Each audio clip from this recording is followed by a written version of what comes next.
Welcome to Kenton Teaches. Enjoy the video. You begin by making sure prerequisites are set. Update Instagram, update your phone OS, and enable System Dark Mode. Once done, open Instagram and check settings, right arrow theme or appearance. Some builds follow system preferences, others have their own toggle. If you have both System Dark Mode and the app toggle off, flip the app toggle on. You need these steps now so the app can inherit the correct theme. This prevents conflicts between system and app-level controls. Next, force quit Instagram and relaunch to let the theme refresh. Many changes only take effect after a full restart of the app. If that fails, clear cache on Android or delete and reinstall Instagram so corrupted UI files are replaced. Make sure battery saver or low power mode is turned off because they can prevent dynamic theming.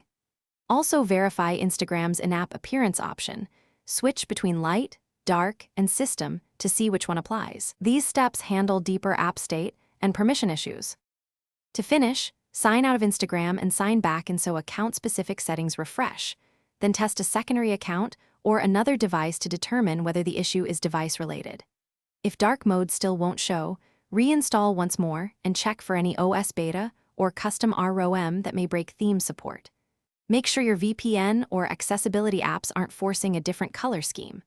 If all else fails, report the problem through Instagram's help menu. Include device model, OS version, and screenshots for faster support. Thanks for watching. Please subscribe if this video was helpful.